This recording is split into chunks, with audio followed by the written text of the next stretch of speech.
Welcome to Bloody Good Horror, covering the best and worst of the horror genre since Halloween 2007. Listener discretion is advised.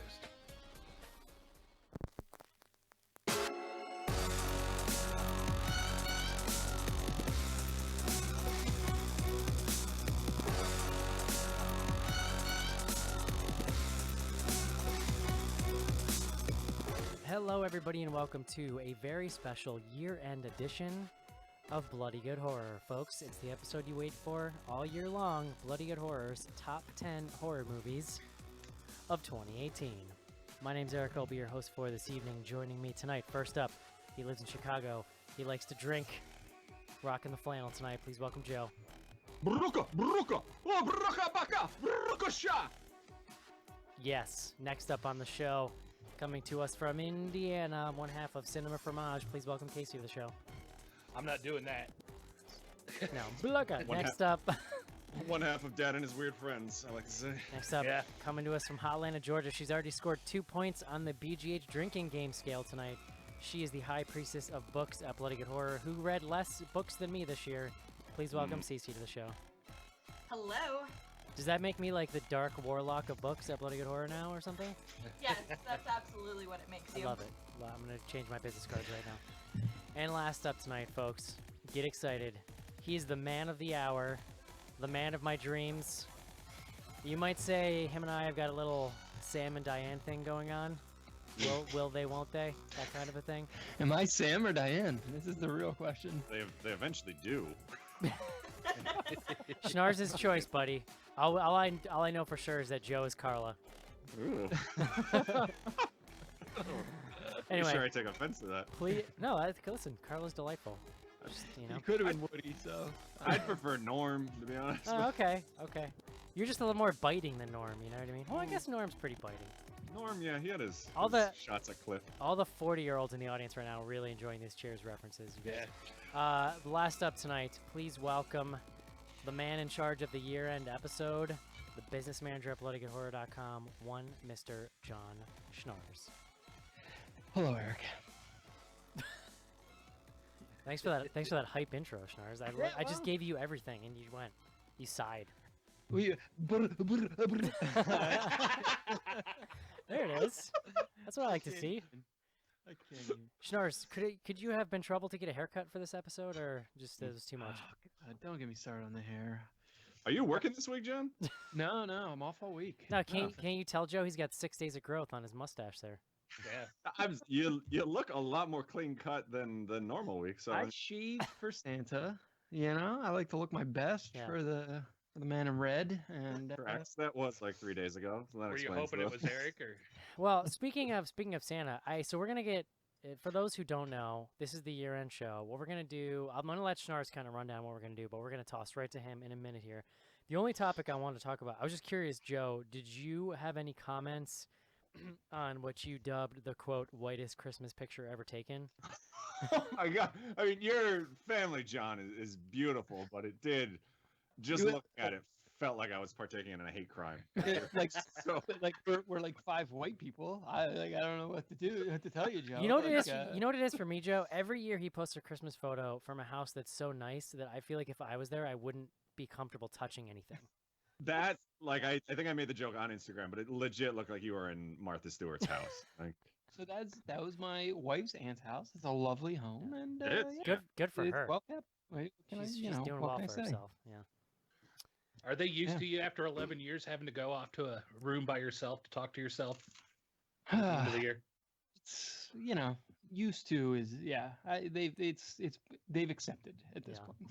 I don't know if I don't think I've never really been able to record a show remotely. I don't know these pleasures, John, because I have to be here to record. I'm in my wife's childhood bedroom right now. Oh, teach us your pleasures. Bow chicka wow. Weird. Yeah. Well, it's actually just the room we sleep in when we come here now. So yeah, sleep, huh? But where do you guys actually go to bed at night? All right. Usually I record from my bedroom in New York, so it's a good point. It's basically the same. That's a good point. What, the bathroom was taken? Yeah. All right, no, Joe. I'm in Annapolis, Maryland. It's very lovely. It's great. Lovely town. Yeah, I know. I saw the picture. That's Joe. Tonight we count down the year's best and worst horror movies. Before we do that, please bring us this week's beer recommendation. Beer guts. I guess you could call it this year's beer recommendation. It is. It's the year end. It's always a tough one to pick for the show, but I like to pick a beer that kind of changed the way that my life has been going. And this year, there's kind of been two big styles that I've seen popping up. But like the major one that I feel like every brewery is kind of getting on board with is this New England IPA. Which I want to say like maybe started to pick up the tail end of 2017, but really 2018, like they started to become really big. I don't know who actually classifies beer styles, but like New England IPA actually became like a legitimate beer style. I'll just read it. It's defined as emphasizing hop aroma and flavor without embracing bitterness. The New England IPA leans heavily on late and dry hopping techniques to deliver a bursting, juicy, tropical hop experience. Ooh, like a hop experience? So really, it doesn't focus on sort of like that bitterness that you get with a lot of IPAs. It's really more about the aroma and the actual flavor of the hops, which makes them super drinkable and, go down smooth. And one of my favorites, if not my favorite this year, I actually got to partake in thanks to one of our listeners who's been super awesome to the show. And it is A Terrible Idea from the fine folks at 21st Amendment Brewing Company. Our friends. Out of San Francisco, California. This is actually a collaboration that they did with, hopefully I have it in front of me, which I don't, but I'll do it by the end. Another local brewery out west. And it's exactly what I just kind of defined. It's a little bit hazy. They actually put wheat in the malting process, which is different from what you usually get from like an IPA. So it makes it like almost, this is gonna sound gross, but like creamy, which I find interesting. Go on. Yeah. Go on. What? Oh, okay. So yeah, I mean, if you're not into IPAs and they're a little too powerful for you, I suggest you giving a New England IPA a go. And this one is great. Again, I think I said the name, but A Terrible Idea is the name. 21stamendment.com is their website. And definitely, I think I actually picked a beer of theirs last year also for the year end. But this one I had got to partake with the brewer. Again, thanks to our listener, Elisa. I'm probably saying her name wrong. I always feel like I do. But yeah, super good. Definitely check it out. If, you see your local brewery putting one of these out, I've got a bunch around me that are doing it too. But give the New England IPA a go. Joe, I really admire your restraint, not saying that the difference between New England IPA is the racism. Well, I just kind of honestly I expected you to go there. I don't want to, offend the rest of New England with lumping in them with just Boston. Right. I mean, and I'm not from here, so I don't take offense. It's fine. I know you don't care either way. I wonder if like a Harpoon IPA would retroactively go into that category, because it is a more like subtle kind of flowery sort of thing. I mean, that has like sort of you do get a little bit of that like floweriness with the hops. I mean, really, it's sort of that like creaminess that you get with a lot of these New England IPAs. And then the other one I was talking about earlier is a milkshake IPA, which actually uses lactose in the brewing process, like you get with a milk stout, which is just completely different, or a little bit more up. I don't know what the word I'm looking for here is, but a little more outside the box of even like the New England IPA. John, and I can see people in the YouTube chat now, even just noticing that I'm rambling like an idiot. So, John, no, this is good. You should consistently watch those comments for real-time feedback. Yeah, don't do that, Joe. Nothing good can come of that. Jason Denesis says that I'm going too fast. John, I almost sent you a picture last night because I was drinking my yearly Christmas wine out of a juice glass, and I know how much you love that, so I was gonna send you a picture. You mean like a mulled wine? No. It was I don't know. It was like a blend. It was just a glass of wine on Christmas. It was like a blend. It was like a dry wine. But I know you just like it. Christmas tree on? No, I kind of have wine once a year, like around Christmas. So that's what it was, yeah. But I know you just like it when I drink it out of a non-wine glass, so I was gonna send you a picture. Whatever floats your boat. Offends your sensibilities. All right, guys, it is time. The year in horror. This is it, Jennifer. Your big break in TV. From the prime time, bitch.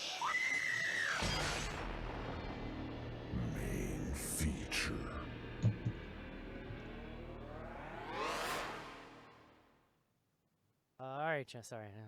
All right, Sean. No pressure, but I've been waiting for this all year, so please don't take it from me. How to sum up 2018, Eric? So for obviously, like, we got a lot of new listeners this year. Explain to me a little bit. I mean, obviously this is part of your plan, but tell me what's going on. What have you done throughout the year to prepare for this? Yeah, the answer to how to sum up is the same way we've summed up the last, I don't know, 5 to 7 years, however many years we've been doing this. But the way it works is anyone who is a contributor to Bloody Good Horror, we're a little fast and loose with the rules there, but anyone who's contributed in the past or does a podcast, is on this show, reviews for the site, is a voter. So we send out the ballots. Anything that is released in 2018, it had to make a U.S. release. That was either VOD or theatrical in 2018. But first initial showing on U.S. soil is eligible. And we got 15 voters this year. That's roughly, we've basically been at 15, 16 the last couple of years. So we're pretty consistent. And yeah, we basically, everyone gives us a 1 through 10, and they give us their 3 worst. We kind of rank them based on the aggregated results. And yeah, we're going to count it down from, well, I'll give you some honorable mentions and then we'll get into the top 10. But we'll start with the worst. We'll move to the honorable mentions. We'll move to the best. We also allowed patrons to vote this year. So we have a new category, patron vote. We've got a top 3 there. Yeah, anything you guys want? You want some high level stats, Eric? Just kind of whet your appetite. I want you to take this wherever you want, John. I got a lot of numbers. I'm gonna be hitting you with a lot of numbers. If I'm going too fast, it's because I've had a couple beers. So you guys tell me to slow down. So as I said, 15 voters. There were 36 total films that received at least 1 vote. That's the most we've had since 2013. Oh. There was actually, and this there was a ton of shit this year, so that makes sense. Ton of shit. The other thing that's so much like shit. that really the other narrative that will shape the rest of this conversation. There were 10 different movies that were somebody's number 1. So we had 15 voters and 10 different films were voted number 1. That's the most as well since 2013. It's been really interesting. If we have time at the end, we can get into it. But I have all the stats in one sheet from 2012 to present. Basically, 2012 and 2013 were like all over the goddamn map. And then ever since then, there's been like a lot of consistency. We've had like really just 1 or 2 movies that are everybody's number 1 or number 2. This year, just we're back to kind of being a little all over the map. Although what ended up happening was there was really a lot of consensus around the 10 movies. It was just the rank order was very different. So there were 8 of the the final top 10 movies. 8 of them were someone's number 1. So there were actually 2 number 1s that didn't even make it into the final top 10. Wow. And yeah, and as I mentioned, it was the least consensus around a number 1 since 2014. 2014, if for those of you who don't remember, was the Snowpiercer year. the infamous year. So we got more shit about Snowpiercer than any number 1 movie I think I remember us. I mean, choosing. looking back, we can talk about the list at some point if we want, but like that, looking back on that year, it's a wacky list. What was last year's number 1? Get Out. Get Out. Yeah. So I have a sheet with all of the top 10s going back. So if I need to, I can. How many? Where we're at. Do you know what year we started doing this? Because it wasn't the first couple of years. So we didn't start doing the voting this way until 2012. That was the first year. And even then in 2012, we only had like 6 or 7 voters. So I actually like don't count those scores. 2013 is like the first time we did it this way. So it is like 6 years now of like 10 plus voters, and I'm keeping the sheet and it's like pretty consistent. So that's where like a lot of the like stats that I analyze are like 2013 to present. So what you're saying is like you didn't even see a reason to like go through votes until I joined the show. Yeah, Joe. It was like Joe's here. We need to do something to bring this in a little bit. Now I feel like we should probably pay attention to what we're doing here. Yeah. So yeah, and really quick, I gave you guys all a heads up. But the way it'll work is, as I'm counting these down, I'm gonna kind of give you the movie.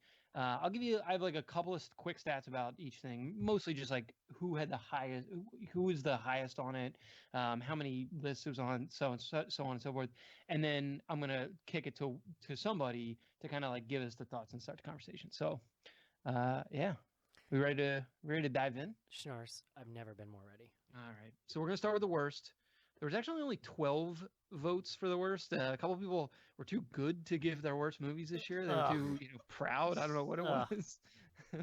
Colin, I'm looking at you. No, but Colin no, is about the only person that could not vote for worst, and I wouldn't be mad at them. Anybody else, I'm mad at you. I think it was Mark, Colin, and maybe Andy. I think were the three that didn't. So Aw. we forgive. There were 14 movies that received some votes for worst. There's actually a lot of consistency in number one, but our the number three worst film of the year, Insidious, The Last Key. Oh, Episode 457. I've got all the episode numbers Nice. because we actually covered, I believe, every single movie that we're going to talk about. And Joe, why don't you tell us a little bit about Insidious here? Oh no, Okay. Going right to Joe. I think it was your worst movie of the year. it was, and I'll be honest, I couldn't tell you a goddamn thing about it. I just remember I wasn't on the show. The wife and I watched it. We rented it from the library because Oh, that's awesome. I'm in my 40s. At least it was cheap. And I just remember it being like pretty much unwatchable. I mean, I've never been like a giant fan of the Insidious movies, but this one by far, like like I said, like we watched it like maybe 3 or 4 months ago, and I couldn't tell you a goddamn thing that happened. It's in just it. it's so lazy. Well, It is, yeah. What's his name having the inappropriate relationship with like a 14-year-old? Yes. So Yeah. that's what's memorable about it. Yeah, is that the one with like they're in the house with the record player and they keep kind of panning around and there's like a kid in the background? I don't fucking know. I don't know. There's a kid, right? There's a creepy kid. Schnars, this is off to a So it's at the great start. prison. This is great. I don't know. Whatever. It was garbage. I actually, you know sorry, what, Joe, it was your number 3 film. Schnars, I want to call a veto. Can we just have Joe do every movie for the rest of the show?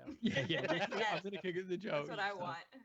No, funny on the worst lists, and it's actually on the best list, pretty close too. Joe and Eric, you had the exact same worst list. I don't know if you looked at each other's Huh. or what, but Well, I mean, Wow. Joe did I keep my wrote list all Earth. year, so yeah. yeah, I know. I think Joe's like, it's good enough. Ship it. Eric doesn't realize, but he also has the same top 10 list as me. Also. Yeah, there was a lot of similarity for Shit. sure. Yeah. All right, number 2. We'll jump to number 2. We'll bang through these quick. Number 2, Winchester. Covered it episode 471. I was not on the episode.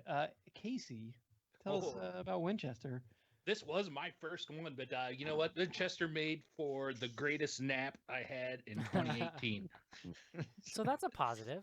Yeah. I mean, was- that doesn't say much for the movie, but it was a good thing. No, this movie had a lot of potential. It had, Helen Mirren and stuff, had a great cast, fantastic. It ended up being just like a slow sludge of spooky stuff mixed together, and it was not interesting in the slightest. Is Yeah. she a dame? Is she a dame, Helen Mirren? Dame Helen Mirren, yeah. Mm. No, I don't think so. John. I I don't thought think it was it- just Judy. Yeah. Dame I don't know. Judy Whatever. Now you're In my just heart- naming female actresses. In my heart, she's a dame. Did anybody see Winchester on this and not put it on their top 10? Because I didn't see it, but I feel like it probably would have made it. It was not on Eric's. Eric, did you watch it? I do see her on the internet referred to as Dame Helen Mirren. So go fuck yourself. Pretty Uh, sure she is. Yeah. Did I watch Nars? Did you watch Winchester? Cece had it as her 3rd. It's real bad. No, it's real bad. I didn't. I hated It didn't make me as angry as the other ones. But the biggest offense of Winchester is that it takes what's actually a crazy, fascinating story and setting and just Exactly. totally botches it. All right, number 1. I think you can probably all guess what this is because it had, I believe, 11 of 12 voters had it in their top 3. Slender Man.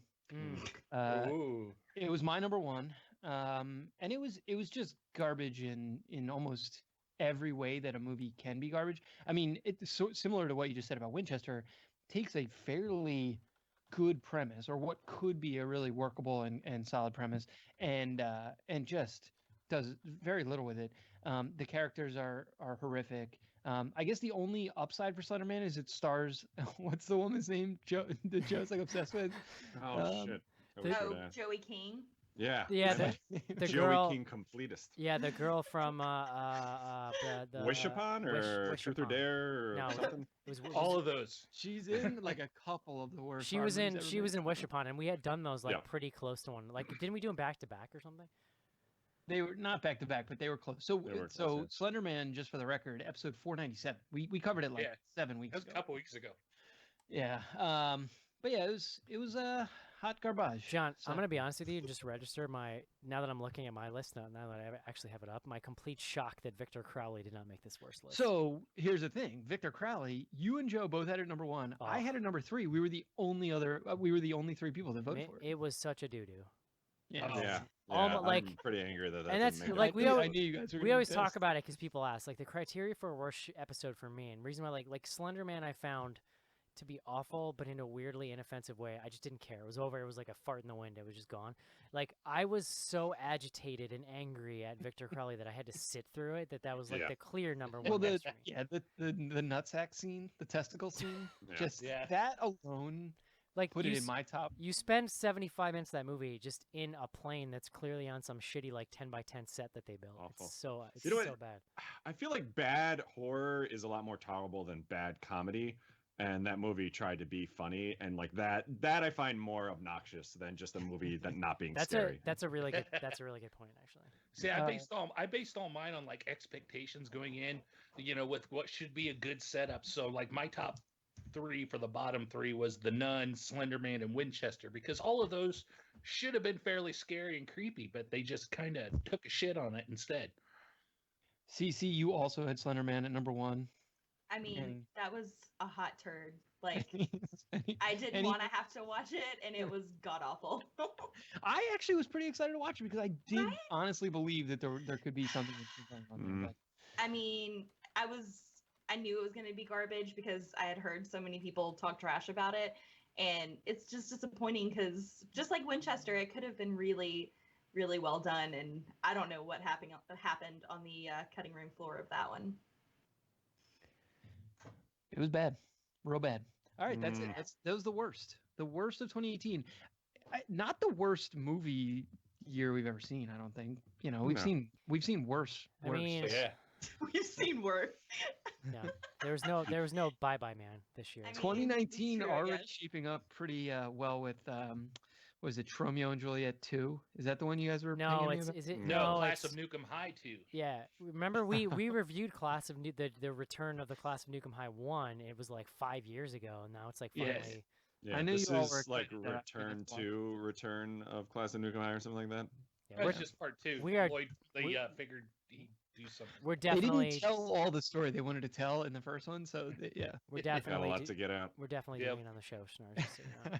Can't wait. All right, let's move to movies that we might actually want to talk about though. These are our best of 2018. Before you jump in, I would actually be interested in hearing the number, or maybe you'll do that at the end. I want to hear the number ones that didn't actually make it to the top 10 list. Oh no, so I'm gonna get to them. I'm gonna Alright. here. I'll give them to you right here because we have 3 honorable mentions. So again, like the way it works is like you take the aggregate votes and stack rank, and there's stuff that just barely missed number 10, and for different reasons. So at number 12/13, they're actually tied for 12th. The Clove Hitch Killer Mm. and The Endless. So Endless we did on episode 483. Clove Hitch we did not do. Clove Hitch was one of these movies, and this happened a little bit at the end of the year. Things just coming in out of left field, where it's like, hey, have you guys heard about this movie? It's like, number 3 on my list.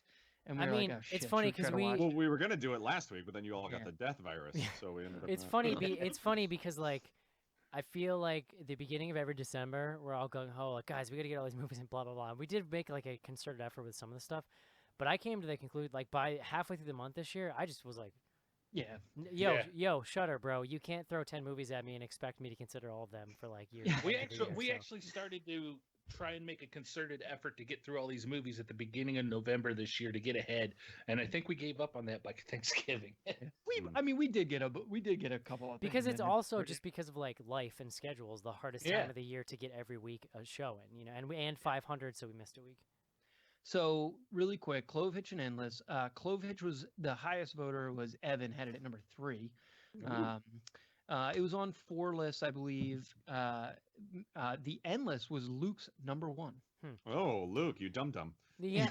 So I don't know. The Endless is really interesting because I really didn't like it, even though I thought there was like some interesting aspects of it. But what I keep hearing, especially on Slack, is that like if you saw that first movie they made, it was way more interesting because it was Resolution or actually because something? it was actually really tied in. There's no way in Yeah. hell I'm ever gonna go back and watch it. But that's an interesting aspect. Yeah, I should say they both were on 3 lists. So these are like interesting examples of things that weren't on a lot of lists, but the lists they were on where they were pretty high. So they had fairly high aggregate scores. Like I said, Luke had it at number 1. So then at number 11, the first honorable mention, the first loser, if you will, Unsane. Come on. So Unsane, episode 467. I actually didn't watch it. I went back and watched it literally last night because I was like, you know what? I have time. I'm gonna like get one more movie in.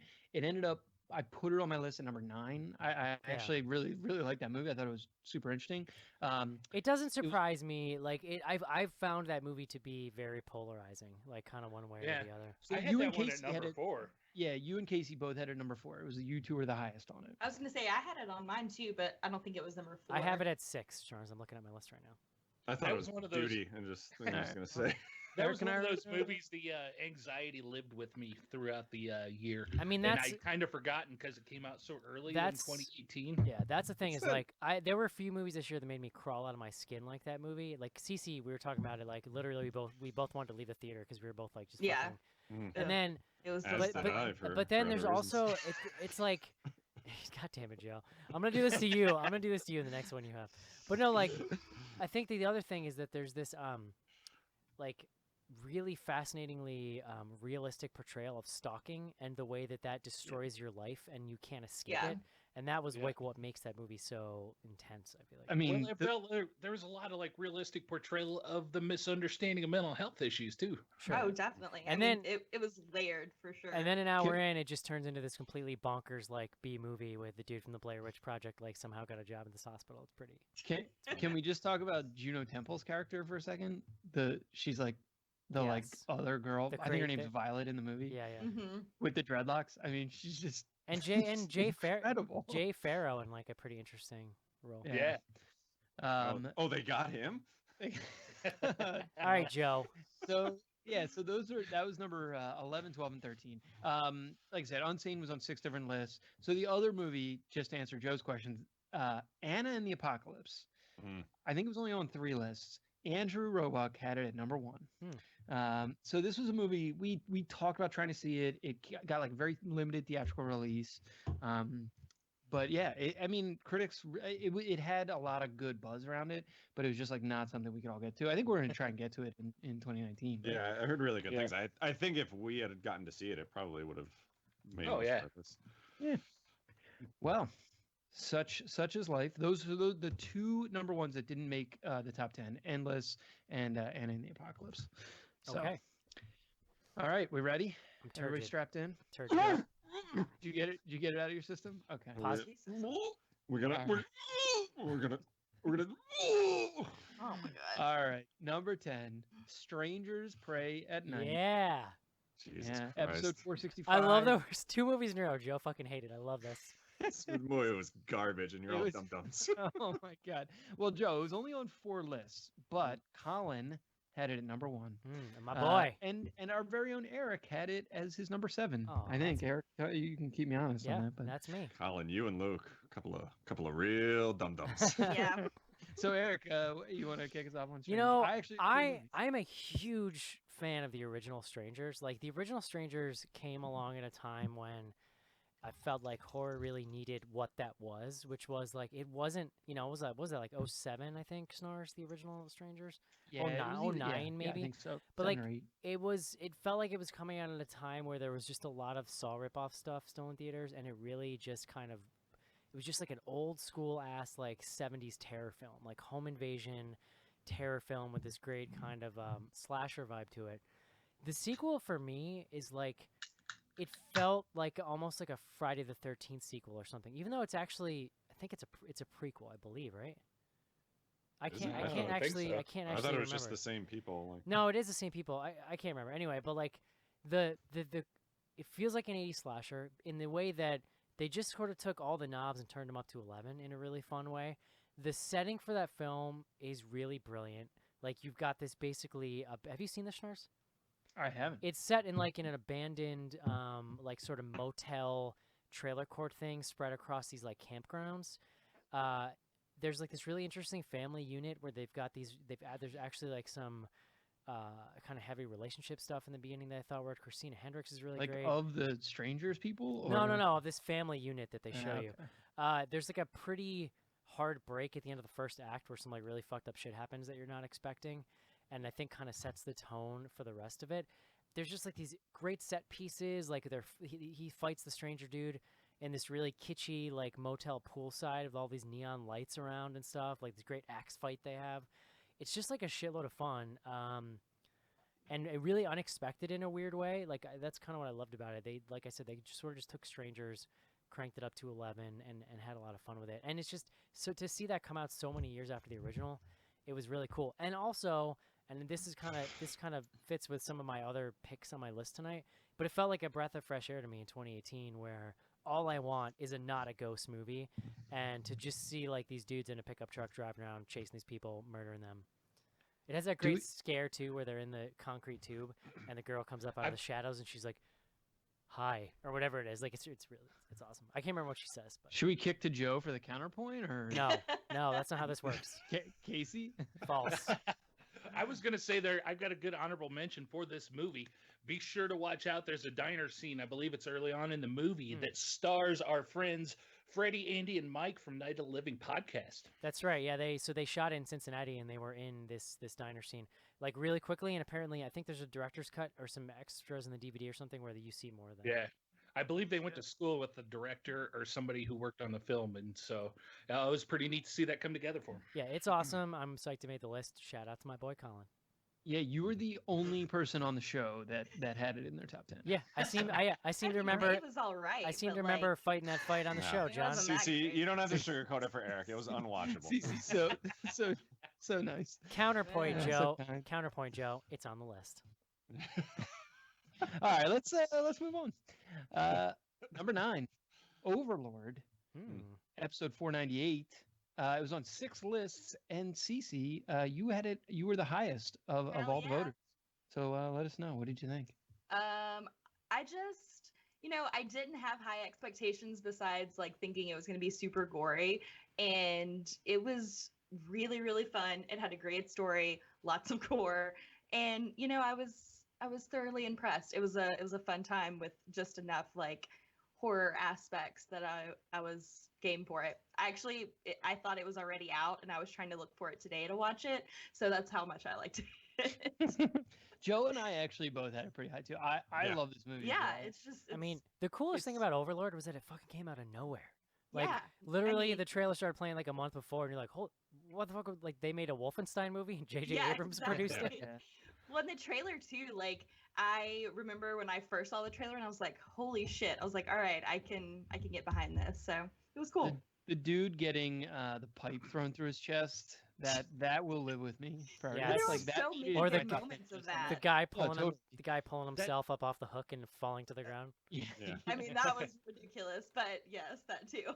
I mean, the trailer doesn't really give you a great idea of what the movie actually is, because I want to say like that last, half an hour or whatever, where stuff kind of goes batshit is what you kind of expect from the trailer. But like, I think, Eric, you talked about it a lot. Like, the first 45 minutes or so are just like a straight up war movie, and it is fucking intense. Dude, the opening scene is probably one of my favorite war scenes of all time. Like, it's bonkers. Well, the plane exploding. Yeah, that was. Overlord goes on my own special list of movies I regret not getting to catch during 2018 is high on my catch-up list Dude, for 2019. Seriously, it is a bummer because in the theater, I literally thought I was going to go deaf in that opening scene. It's like, nice. It's batshit. Yeah, I mean, I was worried that was going to keep it off your list, Derek. I would say too, honorable mention, far and away best trailer of the year with AC/DC's Hell's Bells. Pretty good. Pretty. All right. How you guys feeling? You feeling good? Everybody loose? Yes. Number 8, The Ritual. 462 made 6 lists. Joe's number 1 film of 2018. That's right. All right, lore of that. Let us know, Joe. Let us know. I just like camping, and I thought it seemed like a lot of fun to watch a few fellas go camping in the woods and reconnect. This is one of the movies, and I think Cece can probably speak to this too, where I think they kind of improved on the book at a certain point. I mean, the book takes a really different turn, pretty much where we kind of let me step back. So we go through this whole like camping misery, like broken legs and shit going on. And then there's kind of this stuck in a house with cuckoo people going on. And like that's where the book and the movie take a completely different direction. Mm-hmm. And I felt like the book kind of dragged on and even got like a little silly at that part. Whereas the movie, I like kept the intensity of like not knowing what's going on in the woods. And then they're kind of stuck in the basement with these people upstairs. And like, I just thought it was great. Like the whole setting, the entire time just felt like miserable. Like you're out in the woods in the rain and there's nothing you can do about it. Not that I really liked the book too. I just thought that Oh yeah. the setting actually worked a little better in the movie. Yeah, I mean, I agree. I think that the only thing that was disappointing is that I just loved the black metal aspect Exactly, of it because it was 100%, yeah. Norwegian. But I agree. Like the movie kind of sped everything up and kept the intensity, whereas the book, I mean, you know, Eric stopped reading it like 4 pages in, I think. So. Is that the book? Yes. Is that the book I tried to read? Yes. Oh, that's hilarious. And the character design of the monster was fucking. Oh, it was excellent. Like, I mean, Yeah. it was. Wasn't that like 2 years ago I tried to read that? Yeah, I mean, it was a longer. lot. It was like Yeah, the it first wa- book of the book club. It was like when you started the book Back club when and I was I all didn't read excited and then I threw it out. Yeah. I mean, I 100% agree. Like, I really would have liked to have seen them kind of do that black metal aspect. Because, I mean, Cece and I have both been waiting for Lords of Chaos to finally come Yes. out. And, like, I felt like maybe you could get it with this. But, like, in the book, they kind of make it a little goofy, which I get it. Like, the thing is, but I kind of wish they had gone a little more serious with it. That's why I think I kind of like the movie a little better in that scene, at least. But I did like at the very beginning, you kind of get this like group of kids walking by and like corpse paint and stuff as like a little nod to it. But yeah, I really enjoyed it, and I've watched it a few times now. This was my number 11. Like it was the Yeah, one that's where it was for me. where I was like ranking stuff, and I was like, God damn! I ended up having probably like 14 movies I wanted to put on my list. So I really like this movie too. Mark had it at number 4. So I'm going to be honest with you, John. Wasn't even in my running. No, I know. But I'm not going to say mean things because I'm not Joe. It was the movie you and Joe disagreed on the most. That doesn't surprise me. So, cool. All right. The Ritual, number 8. Love it. Are we ready? Number 7. You betcha. Number 7, Mandy. Episode interesting. 491. It made 7 lists. The highest ranker. Can anyone want to take a guess? It's pretty straightforward here. Casey, I'm gonna go with. Andy. Andy. I was going to Come say on. Andy. Damn it. Yeah. Oh, I thought you meant on the show. No, yeah, my bad. Yeah. No, well, on the show it was actually me, and Yeah. so I will tell you. 'Cause I had thought- this at number 3. I thought Ooh. who's the weirdest, and it's Andy. So Yeah. this I had was like- number 5. yeah, this movie was like kind of. It's like almost the one I had the most trouble with, but like it was either like I was gonna make it number 1, or like I didn't know what I was. I didn't even It's- think. I didn't even like consider it again. I have no problem, Andy. It's really interesting, but it just wasn't like. For me, it's like a tone poem of a horror movie, sort of. Yes. I was gonna say And, tone poem. But like, I loved it. I mean, I was thinking about it, and it's like I was drinking while I was watching it, and I remember like not being sure if I was drunker than I thought I was, or if the movie was actually just making me feel drunk. It was probably the latter. Yeah, I mean, don't do Um, any substances and watch that movie because you'll end up in another dimension. You won't be able to find your way back. Yeah. So I don't know. I loved it. I mean, Yeah, it's a really fascinating thing, even if it's pretty rough around the edges. I feel like I could have used a little more white trash Cenobites. I feel like. Yeah, that would have been sick. yeah. I mean, what, you're gonna lose some Nick Cage though. I mean, like You know what I will say. I mean, I will my say God. Nick Cage, tighty whities, covered in blood, chugging liquor and screaming is like probably one of my favorite moments of the year, even if the movie wasn't. And that's like where a lot of the stuff on the when I was making my list kind of like came out for me is like, what are the films in 10 years where I'm gonna look back and remember You'll remember that shit. specific things? And yeah, like Mandy is just super memorable. It makes you feel stuff even if you aren't 100% sure what's going on all of the time. Or what Like you're that's feeling. Like yeah, that- or what you're That slight tingling memory in your brain that I have constantly that Nick Cage is a national treasure. Yeah. there you I go. think that that's just the residual acid that you've done in college that like, it sees something similar. So it just like kind of, You're not wr- revitalizes itself. You're not wrong. I know, right? Kyle was like, oh, this reminds me of some great times. I was like, oh, nice. No, yeah, I mean it's definitely a movie that you watch and you're like, oh, this dude knows what it's like to be Oh, for altered. sure. I mean, I thought it was phenomenal. I think it's like number 7 on my list, and visually, I was in love with it. Like, I will Yeah. watch anything that guy puts out. Yeah. That was good. It's good times. It was like very divisive. Something like I said, Andy had a number 2. A lot people either had it really high or it was kind of sneaking in toward the bottom. But yeah, Mandy. Number 6, Cam. Yeah. Episode 499. It's evidence that we snuck a lot of stuff in toward the end of the year that ended up on our list. Cam was on 10 lists and was Cece's number 1 film of the year. Wow. Was. Oh, CC. Good job. Hey! Right? Yay. Yeah, I mean, I will defend that number 1 pick all day. Like, I think partly because it was so out of left field, like I wasn't expecting it, and even though I had heard like a couple of whisperings about it on the festival circuit, like I hadn't really heard enough to form any preconceived notions of it. And when I sat down to watch it, it was just like, what the fuck? Like, this is crazy. I was thoroughly impressed with the screenwriting, visually, like the cinematography, everything. So yeah, I liked it a lot.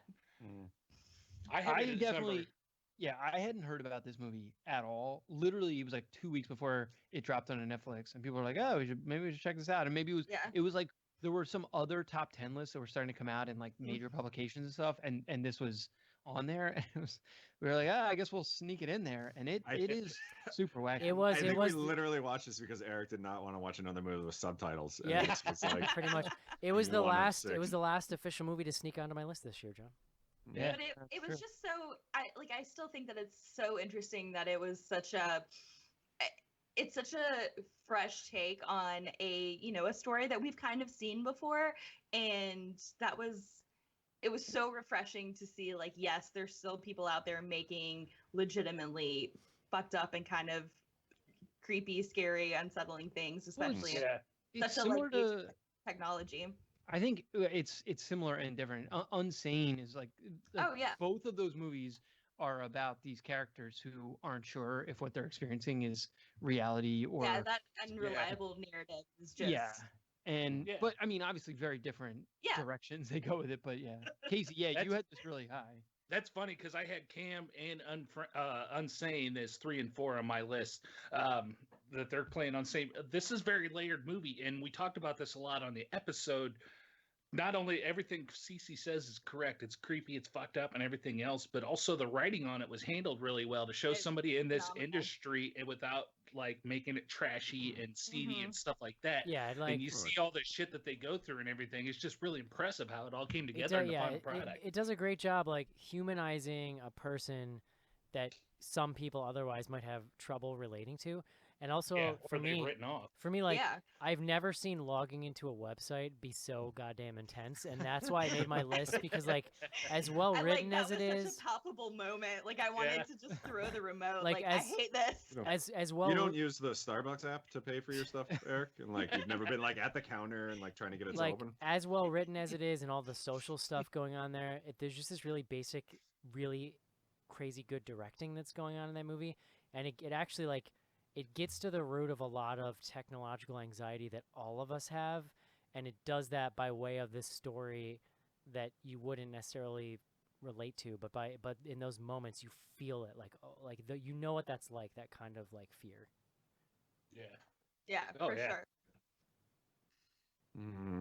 I just like knowing that people are still paying for nudity online. Like it feels very like retro in the day of like, I mean, I'm impressed with the revenue. Like those people are pulling it in, and it's impressive. That girl bought her brother like 6 PlayStation 4 games. That's like $60 a pop. Right.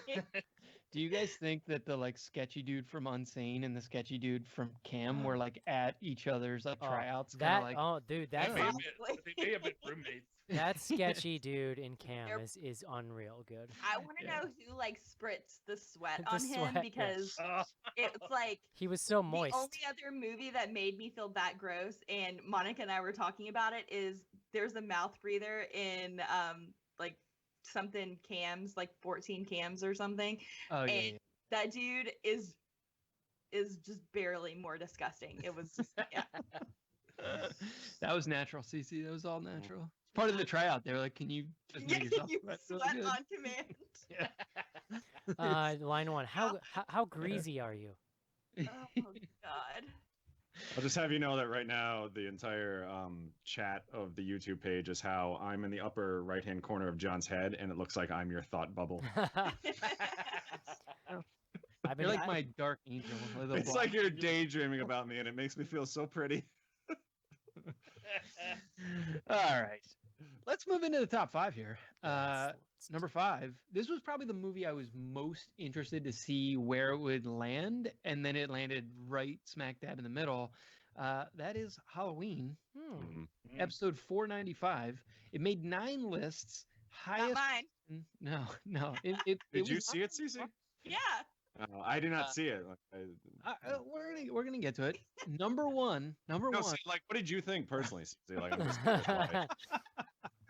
It was number 1 for our own Evan Sleed. Nice. And Eric, you had a number 4.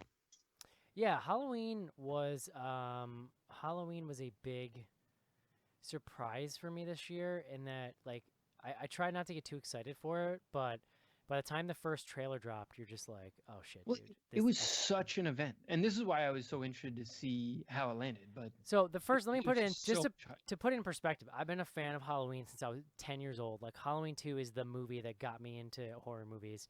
I literally didn't sleep for an entire summer. I was fucking terrified of Halloween 2. I used to have nightmares about Michael the Myers. turkey lady or the turkey sandwich? It's Ham Lady. Ham lady. You know, I've always been a huge fan of all the sequels. The first theatrical one to come out, like in my fandom, was Halloween 6. I didn't get to see it because I was still pretty young. I rented it on video. It's a hot mess, but like I still love it. That was how desperate I was to just like get new Halloween. And then I have a very specific memory of like going to see H2O, being super disappointed, trying to make the best of it, but just being like, that wasn't really it. Halloween Resurrection is just like a hot piece of shit. And then listen, my feelings on the Rob Zombies Halloweens have been well documented on this show, John. But so like They're almost coming back around to being. I like want to see if they're maybe better than we like make them out to be. you 'cause know, we it was shouldn't, like you so. see the news of okay, they've hired Danny McBride and this other dude, and they both seem like Halloween fans. You get a little excited, and then it's like you hear the Jason Blum interviews, and he really seems to kind of understand what they're dealing with here. Then the trailer drops. Like that first trailer gave me legitimate chills, and that's like admittedly from a lot of baggage too, right? Like I can't, and I said this in the show, like I'm incapable of divorcing my nostalgia from Halloween for better or worse. Like that means if it's disappointing, I'm going to be enraged over it, but it also means if it sort of pulls those right strings for me, I'm just going to be like over the moon about it, and that's how I felt coming out of it. Like they did a really great job what the series has never been able to do. They did a really great job at modernizing it while still staying like true to those core roots of it. You know, and it's never better than in that scene where Michael really gets in the second act, where he really gets let loose on Haddonfield, and he goes on his like shanking spree through that one neighborhood, and it's literally like the camera's following him, and he just walks in the house, and he's like bloop, and then he just like walks around, he's like in somebody else's house, he slits their throat, like that's the best. And then like it all just comes together, makes sense. Jamie Lee Curtis is awesome for the first time really ever. Like they do the brilliant thing, which is they make her Dr. Loomis. They give her the really meaty Captain Ahab role in that movie. It's, you know, they bring back Nick Castle, so it's an actual like correctly aged dude playing the role.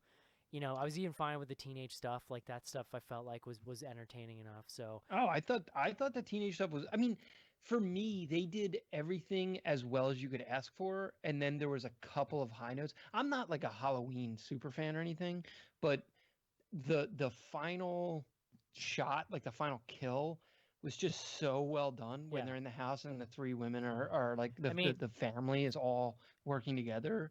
Oh man, This it fall just- this fall for me was like it was a big bundle of feelings. Like literally I had my second daughter in October.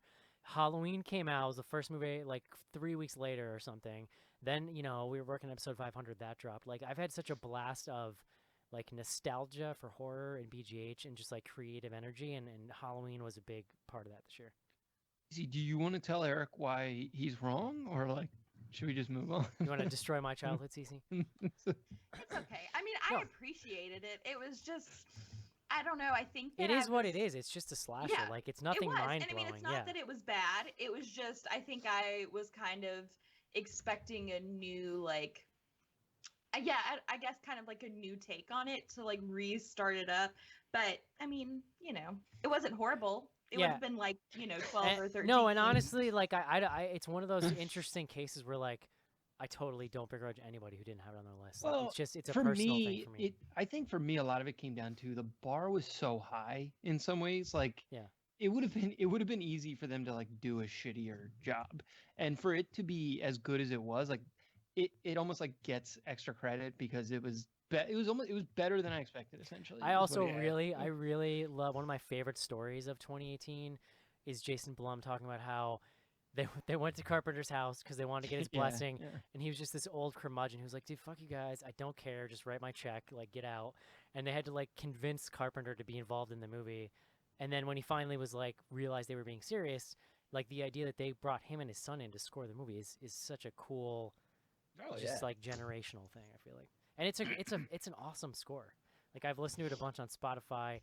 It does a great job of like taking those old themes and growing off of them. So that's it. All right. I didn't see it. I just... I'm surprised, Joe. I'm surprised you didn't make time to get out and see it. You know what? We were on the cruise at the time, and then by the time we got back and actually had time to go see it, it wasn't playing anywhere anymore. Mm. So I tried to help him out, but I fell through. Yeah, maybe he if it has was, to if yeah, can maybe find if it had been a better movie, it would have stuck around longer, and I would have been able to see it. You know? There you go. All right, number 4, Revenge. Wow. Episode 488. This was on 9 lists, and it was number 1 for both Andy and Sophie. Hell yeah. Ooh. Wasn't it number 2? Joe, you had it. It No, it's 3. was. Yeah, it was your number 3. Joe had it number 4, and Wow. because I'm trying to space these out somewhat evenly, I was gonna kick to him. But we can also see too. So. I mean, I felt like Sophie and Cece were in that episode with Eric and I, and I feel like the fact that like I didn't think it was a perfect movie, I got like my ass handed to me. Yeah. So like I'm Dude, a little you know what? Better than number 4. Joe, so that's there. actually hilarious because I had totally blanked that show out, but now I remember I really disliked that movie, and I don't think I said 5 words in that whole episode. No, I liked it. I think it's just the fact that I found it a little unbelievable that a person fell 6 stories and lived Yeah. after like falling on a tree. Look, Okay, she's No. and we're talking about a fucking Halloween movie at her where right this now. bitch comes back from life Joe. like 40 years later. Joe, No, the no, tree- no, Halloween no. still. Joe, the No. tree straight up went through her heart. Don't forget. Are you fucking kidding me? Oh my My god. tires burned alive, and you're gonna bitch about some girl who gets stabbed on a tree? I Wow. Oh, I fuck don't 100% this, understand what it is, fuck it. but I think this is what my wife calls gas lamping. All right. I have no idea what it means. But no, this was a Gas great movie. lamping. I thought it was a good throwback to kind of that like 70s revenge with like an updated message might not be the right word. Like fucking don't jump all over my ass, CC. I thought it was He's real. so scared right now. I'm petrified. Like I'm about to get into like a whole fucking Me Too thing. Like, John, you weren't on the show. Oh, man. This is amazing. CC, did I just see the side to side head cock? Oh I no, don't you know. did. Things are kind of blurry right now. No, so I absolutely was not on the show. I didn't see it at the time, but I was like, this is one of the ones that I felt like I had to go back and watch. I thought it was also awesome. For me, it was mostly about the production and like the cinematography, the use of color. I mean, I wasn't there for the discussion about whether or not it was realistic. Like it was believable to me. Like there was nothing that happened where I was like, This ah, isn't that we said it was impossible. It's just the fact that I questioned that potentially that couldn't Oh, happen. listen. Listen.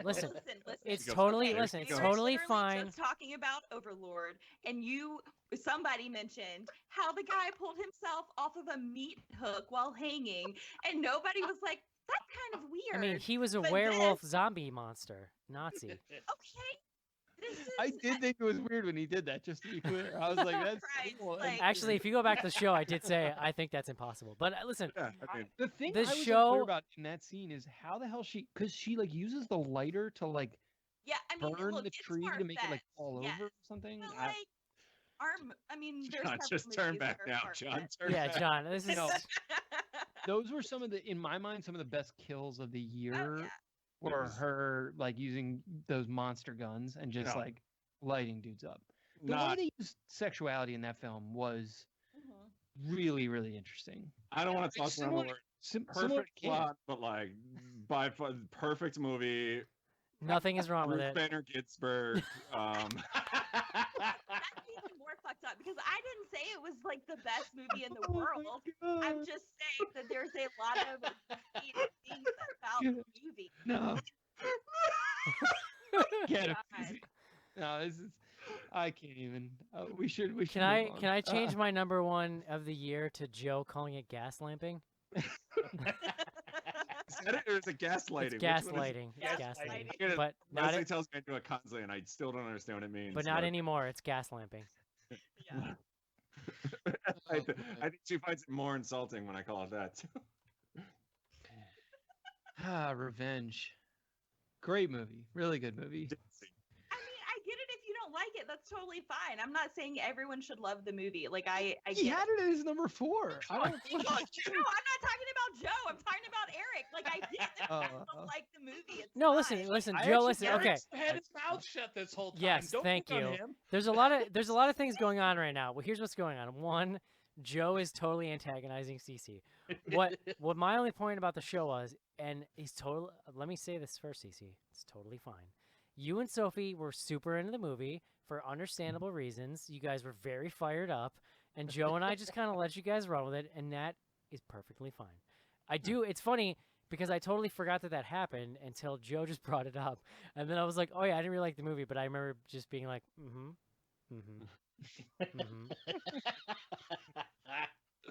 I'm really sad I missed this episode. Now. me too. It was something. You would have loved my word of the day, John. Listen, Oh, what was Cece, it? Cece, you're Do you know? Do you you're- remember? To be fair, Ani DeFranco Gas isn't a lamping? word, but I mean, Oh my Man, God. this hashtag get a daughter thing is really working out for you for. Like I can't understand. Do not lump me in with Joe right now. I know, me either. I'm literally just I didn't even minding see my the own movie. Don't business pick over on here. me. You're in it now. Sorry. face hurts. Oh. All right, that's enough gas lamping. All right. We're moving on. We're moving on. We're in the top 3 here, people. We're in the top 3. This is the home stretch. Oh, thank God. Number 3, A Quiet Place. Oh, Episode 469. It was on it was on 14 of 15 lists. I should have said up front, we had no movie that was on all 15 lists, Oh. which I thought was kind of surprising. So this was on 14 out of 15, and Casey had it at number 1. Who didn't Yes. have it though? it's all because of my Jim and Pam fan fiction that I rated at number 1. There you go. I mean, John Krasinski's beard in that movie is sexual. It is. It's dead sexy. Yeah. No, this is a movie I realized going through my list as I was writing up my caption and everything, ranking my movies.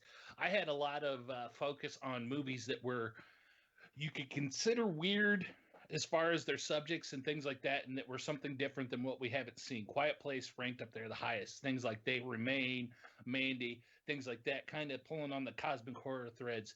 There's a lot going on in Quiet Place that we don't understand, and I love the fact that they kept it ambiguous. It was very anxiety ridden with the way that they did the sound and everything. The sound design in this movie was intense. It's just really fascinating to me. They started talking about, I've been reading articles lately about John Krasinski and them approaching him about doing a sequel.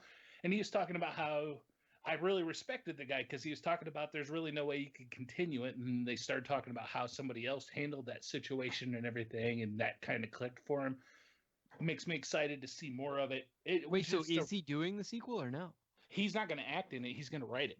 Well, Oh, obviously okay. he's not going to act in it, Casey. Spoiler alert, but Hey, it's on the internet now. It's Oh, been all right, months. okay. Also, a bonus for A Quiet Place, it's the Cloverfield sequel that we all deserved but didn't actually get to share. Yeah. Yeah.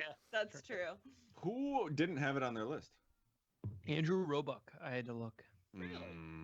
I mean, who knows? Maybe he's Canadian. A lot of things could go My on. favorite That's theme true. from tonight is Joe throwing shade at writers for no other reason than they have slightly different movie opinions. Yeah. than No, I think so to Andy's credit, it is pretty quiet in Canada compared to Mm. the U.S. It- So. Well, I mean, there was also not one mention of maple syrup in the entire thing, so I've got to imagine like that. it was Joe's God. number 2, Mark's number 2. I would say I ended up not being that conflicted. I had this at number 4. It is an excellently done film. Like it is like as well done as you can pull something off from a tension standpoint. It does not hold up to any scrutiny. Like if you think about yeah, like no. literally Oh yeah, for sure. I think the And- other thing is too. It's like it's very very well done, but it's not necessarily for me as memorable as some of these other things I had higher than it. Like A Quiet Place started high up my list, and then like these other things just kind of started like ticking it Yeah. down. But I do think it was just very like it's a very solid movie. That movie is going to Yeah. people are going to watch that movie in 10 years, no question. Totally. It'll be available for people to watch at places, I'm sure. Sometimes it'll be on FX. People will be tired. They won't want Might to be. change the channel. Might be on HBO or Yeah, I'm pretty big on being the movie watcher though that can sit down in the moment or being the movie watcher that can sit down in the moment and going with what's being presented to me and not trying to think too much about the holes and everything as I'm going through the experience. And Yeah. this really struck a chord with me. And that's the thing is like when a movie is done really well, you're like more willing to go on board with that stuff. Like when it's Yeah, done easier badly, to- then you're just sitting there picking it apart. But I think that's a testament to like how good the relationship drama is in that movie because that's really what kind of moves it forward. No, Yeah, I and there's a- 100% agree. And there's little shit in there, like the entire movie as we're building up, Emily Blunt's pregnant, and you're thinking, all of us except for Cece have kids, and we're thinking, how the hell are they going to pull that off if they can't make any noise? And you find out that they answer that question Listen, for you. Casey, Why are you kids shaming me? that's probably the only unbelievable thing in that movie. The most unbelievable thing that she wasn't shrieking bloody murder during that scene. Because Yeah, believe me, I still hear those screams in my sleep. Yo, the baby coffin. that is a was fair point. Terrifying though. Yeah, no, Or, like, like, that the was an little baby coffin. that was an Ay, amazing ay, scene ay. for sure. I mean, I would use one if I had one, but like in that scenario or like now. no, I mean like for my Like baby. we all pitched. She's in and 8 go, months old, so "And she's got you. yeah. Yeah. Good God, John.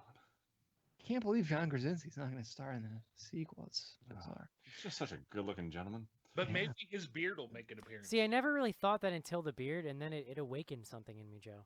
Oh, he was. Leslie's always been a fan of his, but like when he was in some movie where he's like he's over in Iraq and playing a soldier and like in the uniform. Oh, it's like and, 13 hours or something. Yeah, like I had to Wasn't that the leave the room when she was watching the trailer. Like, Wait, wasn't that the movie that was about Benghazi? don't- Yes, yep. I'm look, pretty like John Yeah. Krasinski's weird. Like he's also in the like Jack Ryan, like that's Yeah, pretty like hoorah nonsense, like nonsensey looking. So yeah. I think there's a 75% chance we've had Jack Ryan sitting on the TiVo since it came out, and we haven't watched it yet. And I'm pretty sure there's like a 75% chance my wife won't watch it yet because he's baby faced and not bearded like in A Quiet Place. Like Uh-huh. physically, he's in your house sitting on the TiVo, or wait, it's on Amazon, I think. right? He was Joe. He was almost Captain America too. Yeah, Yeah, he was. Yeah, Wait, he. I'm sorry, Well, John that's Krasinski why was he. Captain th- America? That's why he originally got ripped up because he was going for the part, and he was apparently one of the final guys in the running. see, I would have Yeah, watched all right. Captain America if he was in it. No. Don't. Come on. Google That's it. nonsense. Google it, bitch. No, I Call it I Chris. believe your story. I'm saying like whatever his name is, Chris. What's his name? No, I think like he was just. Evans. I think He was Krasinski. amazing. I feel like Krasinski would have just been like the offbeat choice, and they were like, let's go with this insanely handsome guy over here first.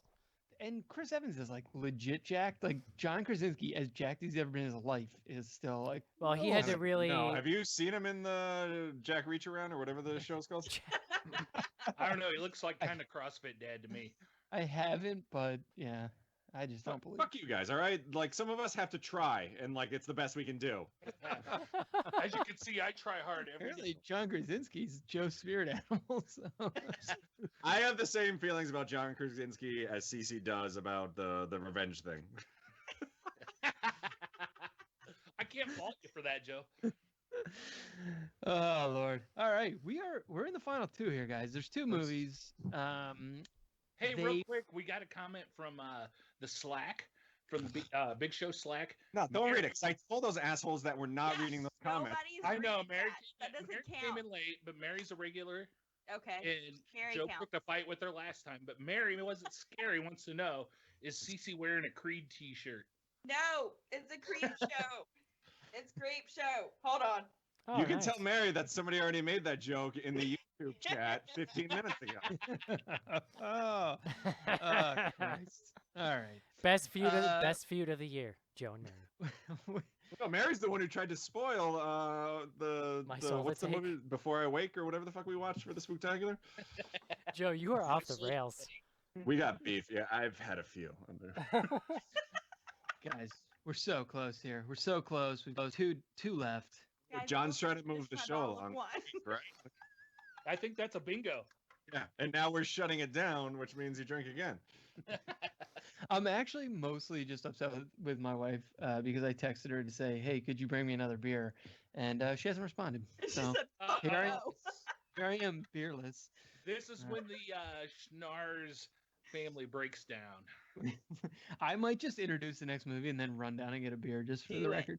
Yeah. Okay, down to the final two. It ended up not really being that close, so I'm just gonna give them to you. Number 2, Hereditary, Mm. episode 478. This was on 13 lists, so 13 out of 15.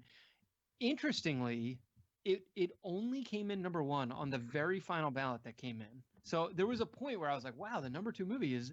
We had all these number 1s, and the number 2 movie hadn't received a single number 1. It came in number 1 on Adam. Adam is our newest voter this year. Oh, Adam. It was number 1 on his list. So Eric and I had the same top 2. I had this on number 2. It's a great movie. I mean, like I don't know. I feel like this is a movie that since it came out, people have been nitpicking the shit out of it. Yeah. But at the end of the day, it was really fucking good. And it's wacky in like tons of different ways. The thing they did with the daughter, like we've like forgotten how fucking ridiculous Oh, that scene whole thing was. will fucking break you. Listen, I didn't forget because I thought I was gonna get a divorce after that scene. Kyle literally did not talk to me for 2 fucking days after watching that movie, and I refused to even speak of it in our household. Wait, my Cece, are things okay with you guys, or does like you need someplace to stay, or Joe wants to know if he's got an opening. like I are mean, things this I is told you this, and you just, I keep trying to be your wingman, and you won't Like if- listen. if you guys are having doubts, yeah. the thing, John, with Joe's there to I reinforce just need to send a few texts completely unrelated to this. you know? John. The thing with Hereditary is like, it's a movie that can be nitpicked, but at the end of the day, it's like that movie gets up in your guts, man. Like Hereditary breaks into your psyche and won't leave. Like we saw that movie in February or something. I can still feel the grossness that I felt after leaving the theater from that movie. You know what I mean? And See- it's a first time director. Sorry, Casey, real quick. Like No, you're fine. first time director, like this, like I mean, it was such an achievement to get this done, and to like And into theaters. It's an art house Well, movie. yeah, and as big as it ended up going, I mean, there's just so much that this movie ended up pulling off. I mean, just wacky, wacky fucking movie. I don't know. Well, but you talk about something like Mandy, and I think that Hereditary is in a similar vein in that it's unforgettable. Like you will remember shit from Hereditary like forever, as long as you're a horror fan. Yeah. You know, and there's also this great subtle stuff. Like Toni Collette gets a lot of credit, which she totally should. She's amazing. I thought Gabriel Byrne was amazing in that movie, and specifically their relationship. Like I have never seen a movie where two actors are better at portraying such like deep down issues and passive aggressiveness. There's this dinner scene where they blow up, and like there's crazy shit in that movie, but somehow when I think back on it, I go right to that dinner scene when they finally blow up on each other in the sun. And like I don't think I've ever been that uncomfortable in a movie theater. Yeah, I'd never seen the son in anything, and he was amazing. Yeah. You know, like, well, and then Ann Dowd, who is a national treasure, and anything she's in, it's creepy as fuck. Like, I don't, like, I'm actually curious to see if she could do like a normal movie, because like every time I see her, I'm like, oh boy, she's doing something little underhanded right now. See, Hereditary this year was my It Follows when it came out, because I hadn't put It Follows in my top 10, and Hereditary didn't make my top 10. I don't think it was a bad movie by any means, but I think I wanted it to more focus on the mental health aspects of it than what it ended up being. I mean, I thought that the balance between the mental health and the like paranormal was pretty interesting, but yeah, like I kind of wanted it to lean more one way or the other. Like it was a little too middle of the road for me. For me, I think it would have been much more shocking to find out that it was all in Toni Collette's head and everything. Right. That said, though, like I said, though, it's not a bad movie. So, at all. I don't think it was a terrible movie. So you're going on record as saying the ending of that movie was not shocking to you. I just want to make that statement officially on the record. Oh no, I mean it was super shocking. It was shocking. It's not what I necessarily wanted. Yeah, I would have, but I do want to see. I don't want to have to watch the entire movie, but I do want to watch the original ending, because I read an article that the theatrical ending was not the original ending, and that the original ending was more bleak than the theatrical version. So there's also a scene a scene with a character crawling across a wall that I thought was like maybe one of the scariest things I've ever seen in a movie. Like, well, I mean, there's a character who saws off their own fucking head. Like that's pretty crazy. It's just like, I think, John, and it's weird it because goes places for sure. Schnars, like if you go back to that episode, I think I even had some nitpicky stuff to say in it, but then as the year went along, like all that stuff faded away, and I just really just remember it's just so memorable. Like that's really the thing about that movie. Yeah, for sure. Yeah. So yeah, Eric, you and I, number 2. Who didn't have it on their list? Well, Casey, the aforementioned Casey, and then Luke. Huh. So Luke again, huh? He loved The Endless. For months, Hereditary. Schnars, for months I had. I assume this one's not on the list, so I'm just gonna say it. For months, I had Terrifier at number 2 and Hereditary at number 3. That was like a last-minute flip-de-do for me. Flip-de-do. Wait, where was Terrifier on your list? It didn't make the list. It's huh? It was at my number 3. I deleted that from yours. Terrifier didn't make the list, huh? It did not. I'm make just the gonna list. guess based on there being one left, and it can only be one thing. So. And I'm There assuming can only be one. So I'm assuming Terrified is number 1? Yes. Number 1, Terrified. No, number 1, Annihilation. Let's get into it. Oh. Episode 463. This was on 14 lists. The only list it was not on. Joe Charters. Joe. So, Yeah, but you didn't see it, did you? No, I did. I saw it. Oh, okay. really interestingly, so it was 5. It was 5 times the number 1. So myself, Eric, Mark, Jason, and then John Shelton. And it was 7. It was 7 people's second. Yeah. So far, so I thought it was kind of boring. I'm gonna be honest. And then there was Joe. And then Joe didn't. So. When I that I feel like there was just so much hype around I'm it. not kicking this to Joe. I'm Joe. kicking this to Eric first. Yeah, Joe, shut the fuck up. For me, so there's like a couple things about this movie, but the John, I love this just as a base level. I love this movie so much. I read 3 fucking books because of this movie. Yeah. That has literally the only time that's ever happened is with Game of Thrones, and that wasn't a movie, so I'm not gonna count it. But if I'm lucky, Hunger Games, then apparently.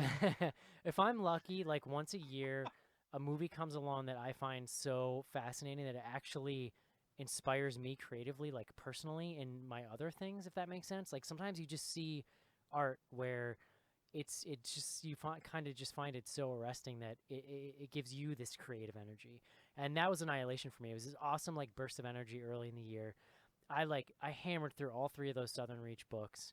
They're fucking fascinating. What's so cool about it though is it's like, and you guys were talking earlier about, I don't remember the movie, but about it, maybe The Ritual. I think the movie making better decisions than the books in some ways. And I think as good as the Southern Reach trilogy is, it's insane how good he did of adapting this movie and making little tweaks.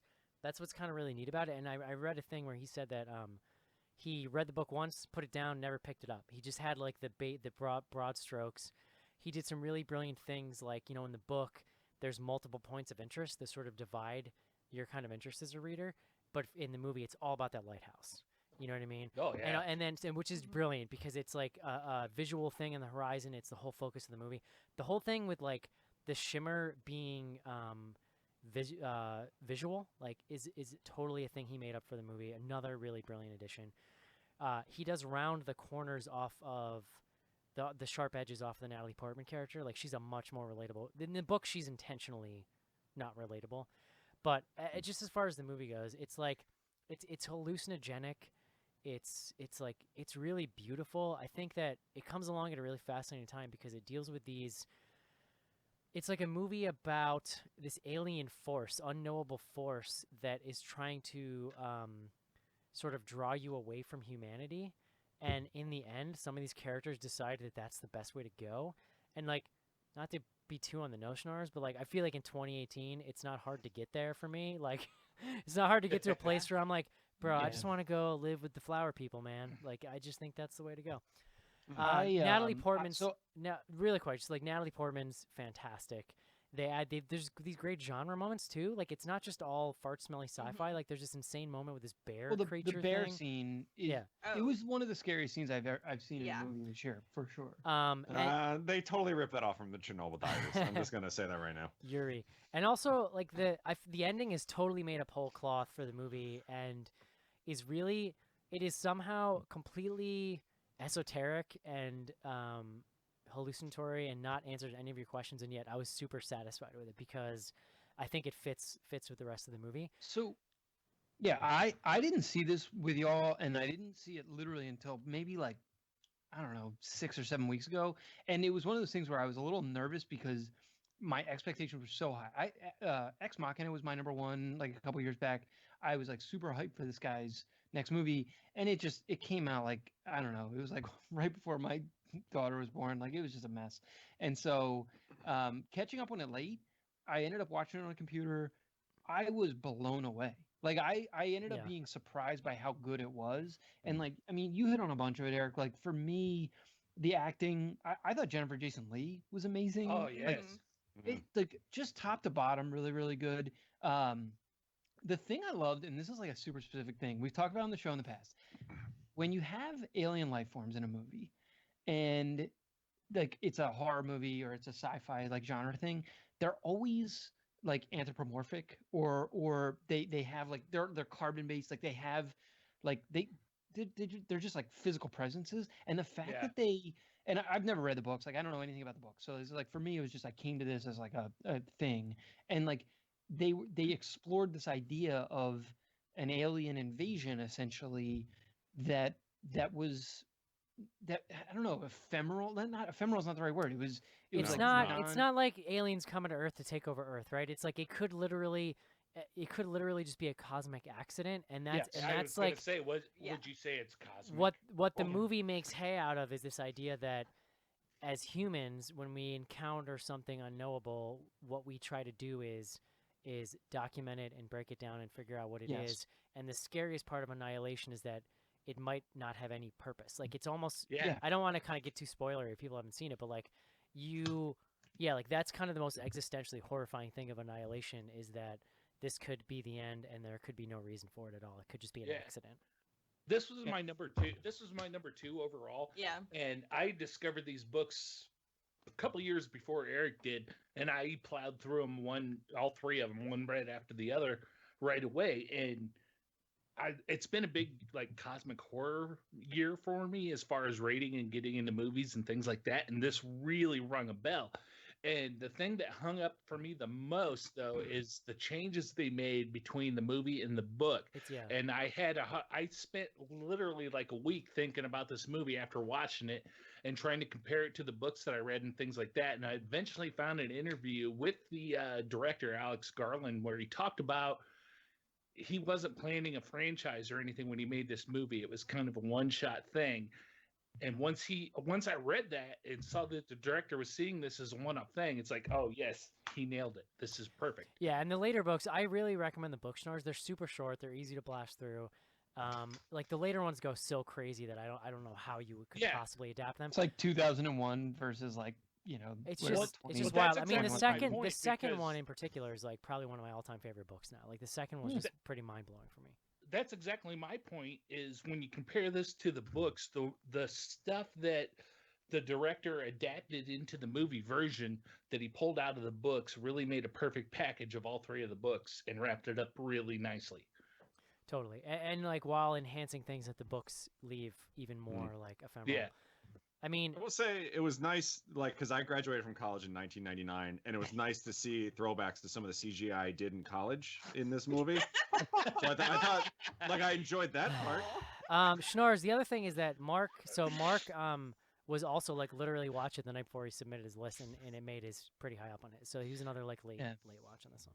So Mark was trying to fill up 10 movies he actually saw this year. Got it.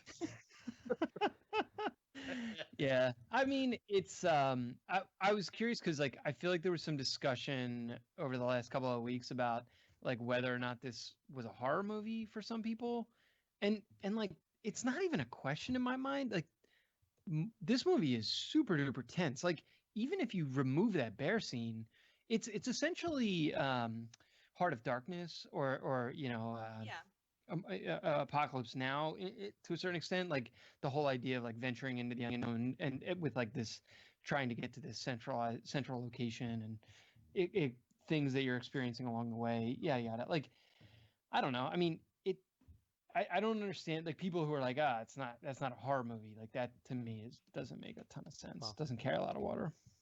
That's right, not carrying water for me either, John. Yeah the other thing books are more sci-fi, I have to imagine. No, sort of. They're a lot more. They're even more hallucinatory in some ways, or like but they're pretty on par with the movie. Really. You know, for instance, right? Like in the movie, they literally just strap packs on and like walk into the further, right? But like in the books, they have to go through all this hypnotism and like indoctrination to even be prepared to go. Like a big deal is made of like you can't, your brain can't even handle crossing the barrier, and then they cross and literally she wakes up in a tent and she doesn't know how long they've been there, and they're all just like waking up. So like stuff like that where the book at every corner is trying to disorient you. The movie actually steps that back a tiny bit and gives you just enough grounding, while at the same time, and I've read this later, I really want to go back, like they are all these hidden visual cues to show you that they're repeating things and backtracking without realizing it and stuff. Like it sounds like there's a lot of great kind of visual Easter eggs in there too. Yeah, for me, like looking back on it, they did a really, as far as like novels to movie adaptations, this one was done really well. They got the important parts in the movie from the book. They kind of excised the stuff that was too flowery and way out there and made it really into a cohesive whole for me. I thought it was pretty impressive. The other thing, John, my last thing is that this movie caused Crosby, Stills, and Nash to be one of my most listened to artists in 2018 because I had never heard that song. That isn't a reason that it shouldn't have made the list when I don't know what it is. Oh, Joe, get the fuck you out get of here. right out of here. No, but like that song is amazing, and the way it's used, actually, like I've read breakdowns on that too. Like literally the lyrics in the song, he matched them up to what's going on. It's really brilliant. And then that led me on this whole like Spotify. Well, I mean, look, we've like hit on basically every part of this movie at this point, but the Oscar Isaacs I thought was amazing. I love that, and this is, I feel like Oscar Isaacs, he's been a leading man a couple of times, but he's great in this role where he's sort of the secondary or even like tertiary character, because there's something about the way like he's great at being almost like a blank slate. And so the way that it allows you to paint onto their relationship and the way that song plays into their relationship, I mean, it does a lot of really interesting shit. Which I mean, and obviously he was in Ex Machina. He's fantastic in that as well. So That dude's awesome in general. yeah. I'll just say it. Agreed. And he's in the That Star. was- And he's in the He's Star one for Wars. two. What'd you think about him in Star Wars, Joe? You know, Joe, I didn't interrupt you. Yes, you did. Ooh. Ooh. All right. Listen, so that was it. That was the top 10. Really quick, I wanted to cover the highest ranked movies from each of you that weren't that we haven't touched on, that weren't in the honorable mention top 10. So Joe, your number I believe is 6 movie did not make the list. The First Purge. Oh yeah, Yeah, I that- did have that on there. Do you want to talk Pretty good. about it? I don't know. Do you want to say anything about it? It was I it was like just- the first Set one on a Staten lot, and Island. I don't know. I Yeah. thought we all were actually pretty well Yeah, like that one. That was a tough one for me. That it was like a my favorite Purge movie for sure. yeah, that was a last minute bump for me. I felt like that movie was way better than it had any right to be. There was just a lot of good shit this year that I kind of felt like. But yeah, it's Joe, did you watch the Purge TV show this year? I did. I didn't. I didn't. I think I ended up catching like an episode halfway through and couldn't really get into it. But I don't know. Was it any good? Yeah, I mostly enjoyed it. come on Yeah, down to would- the Purge I feel Palace. like it was closer to the last Purge movie than any of the other Purge movies. Yeah, That it makes had a sense. strong start and finished kind of weak, but it was all right. So Eric, your highest film not discussed, and you did touch on it, but Terrifier. Yeah, I'm kind of That was I'm- your You number want to do one. a requiem for Terrifier? no, it was my number 3. I'm kind of disappointed okay. it's not on the list, but not super surprised. It's been a little divisive, and I know I'm kind of bummed to hear that like a lot of people have avoided it because there's this perception that it's like potentially like overly, I don't know, exploitative or tortury or something. And what's actually brilliant about Terrifier is it's not tortury at all. Like the entire like brilliance of that movie is that it's just all tense chasing and like cat and mouse kind of stuff. Like and Yeah. there's even a scene in the end of the first act where like he captures the one girl and he's got her tied up to a chair. And I remember we all talked about it in the show, like we were all kind of going, oh fuck, like this is where this movie's gonna get weird. And then like she escapes, and then it's just well, she doesn't escape, but like it doesn't go down the way you think it's going to. And then there's all this weird shit. It's like again, like Strangers for me, it was a breath of fresh air. It was just an old school kind of slasher terror film. That clown character is fucking brilliant. That actor is amazing. Yeah. And it's not at all. I feel like what some people are sort of like some people who haven't even seen the movie are kind of making it out to be like problematic, and it's super not. Like it's definitely gory. It's definitely intense, and there's one scene that is like pretty crazy, but it doesn't linger on it in a skeevy way, I don't think, and it's so well directed and kind of drawn. I feel like it's a thing that deserves to be seen this year. I don't completely disagree with you. I thought it was good. I thought it was a great throwback to stuff from older days, like Grindhouse days and stuff, and they did a really good job with it. But that one scene in particular bothers me, and I've talked about it on the show, Yeah. and it's just hard for me to get past. Yeah, I don't. Yeah, I'm not with you, but I get it. What scene is that? The splitting? Yes, But there's also Splitting. like there's also a lot of that's the really, one.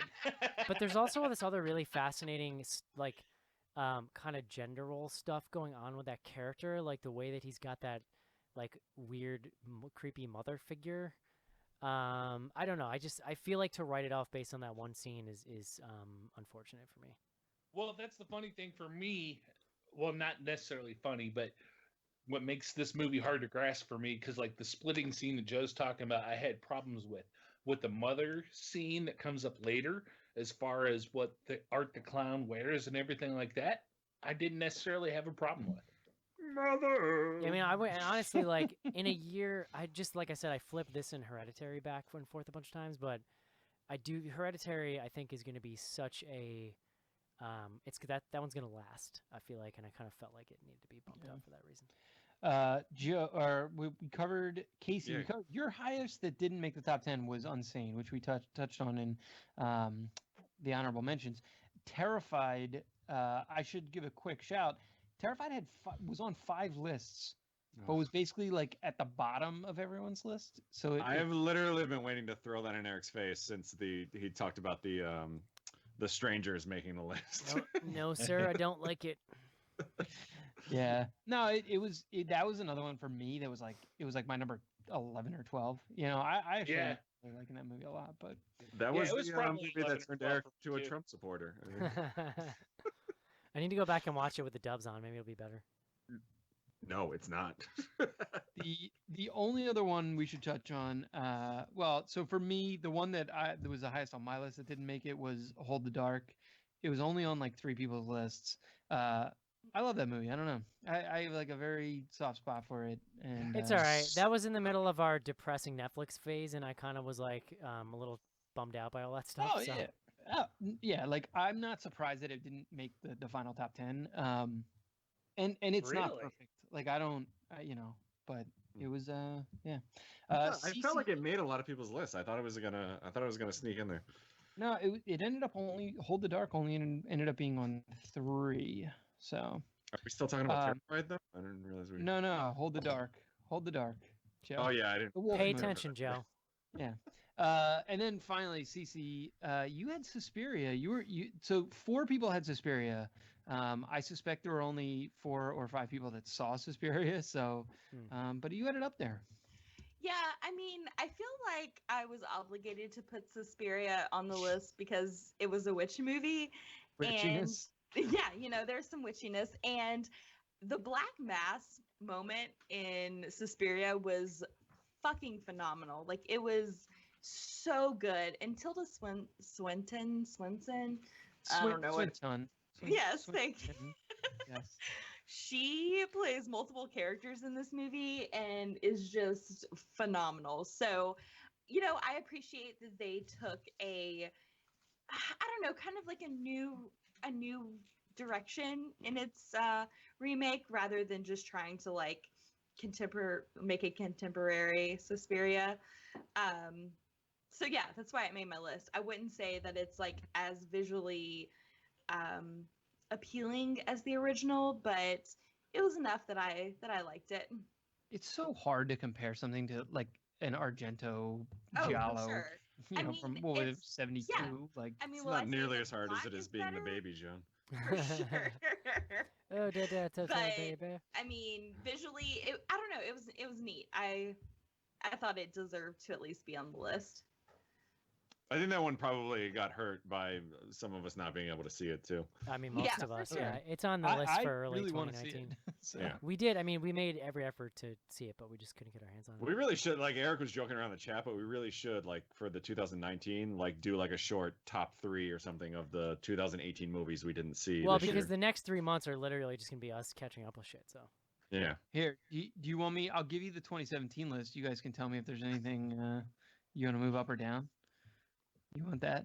Could we do it that way or no? No, I'm just saying for the next 3 months, we're going to be like catching up on 2018 stuff. So let's keep a list, and then the 5 of us or whatever, we'll just vote on our favorite 2018 movie next year. He's so fun. Hey, hold on a second. I have a present for Joe. Hold on. It keeps getting creepier. Uh-oh. What's happening? Should we just ask Kyle what his top 5 were? So Kyle, Now's your chance, Joe. Shit So- makes me binge Ink Masters all day. so Hold Kyle, That, tell us about Hereditary. You want to know what it's like to get this close to getting divorced? Hereditary and how you almost divorced me over that. Hey, it's funny you should mention that. We were just talking about it. I'll be honest, that After- meeting makes you and look like maybe- you're terminally ill. It was fucked up. It was like a punch in the jejunum of the soul. Yeah. You've That's been a good way. drinking? That's what we do here. Is that a gin and tonic? This is a tequila and ice. Wow. Seriously, like Ooh. it's been like a year and a half now, and I'm hitting the gin and tonics like at least once a week now because of you. And it's really And it shows. yeah. Oh no! Oh Lord! You look like a robber baron. Eric, I don't know if you know this, but Ryan Reynolds started making his own gin. Oh yeah, we And- saw this we were talking about it on Slack. Yeah, it is delightful. Like it is surprisingly good. Aviation gin, I'm a Love huge fan. Kyle, real quick, what was your favorite horror movie of 2018? I mean, God damn it! What are my choices? I can't do anything without seeing a list in front of me. Ask That's how CC. I Ask graduated from high CC. school. Ask CC what your favorite horror movie of 2018 was. She's in the bathroom and she will be gone for 3 days. That's What the was way my favorite horror movie of 2018? Here, hold Just- on. Oh, Just here's say a your- list. Just say the words "Revenge was my most hated movie" this year.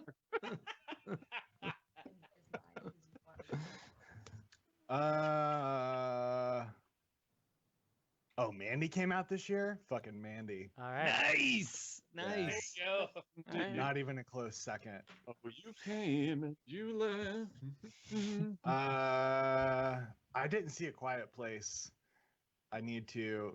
Yes. I was just talking about Unsane the other day, because it is Unsane that they shot that whole thing on an iPhone, and I can't get over that. And Claire Foy, was that Claire Foy in that movie? She was fucking great in that movie. Yeah. She was so Yes. good. I think this is going to be a downfall of our relationship. I really liked it. Some of these I don't feel like I saw with you. this is We saw this is Overlord, riveting. Which one was Overlord? the So fun with the Germans. The Nazis. Nazi The zombies. Germans. It was Hogan's Heroes with zombies.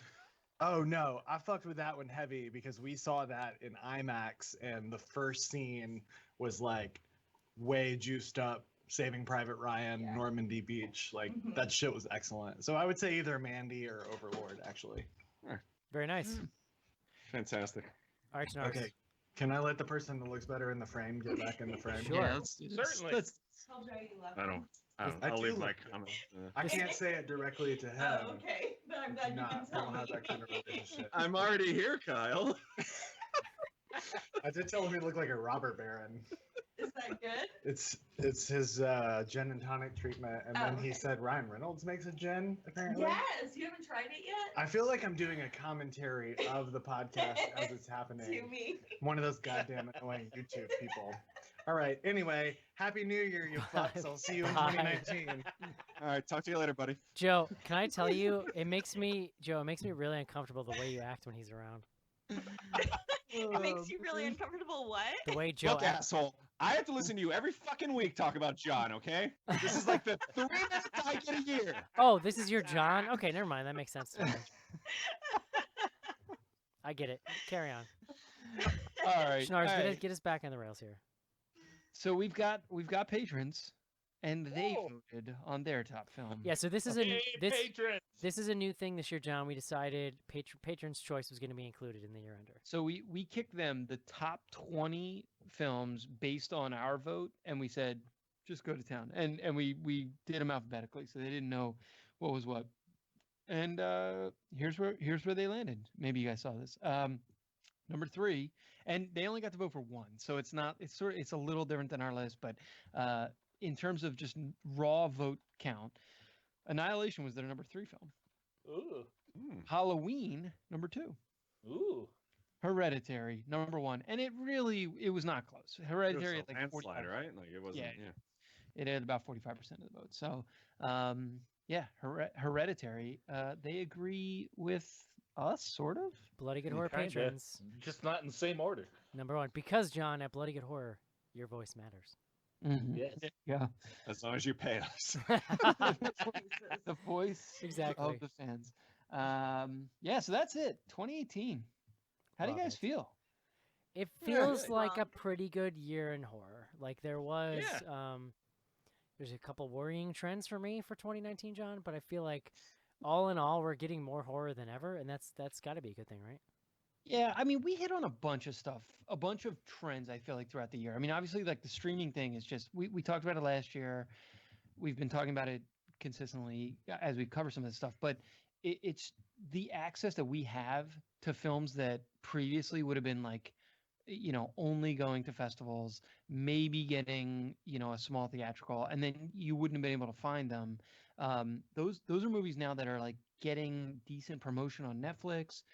And then you also have things, and this is where, like, for me, something like Hold the Dark comes in, like, where you have a Netflix or an Amazon coming along and just the other one we didn't talk about at all, but a film like Apostle, you have Netflix just like giving these directors who are really talented, giving them a ton of money and just like letting them go to work.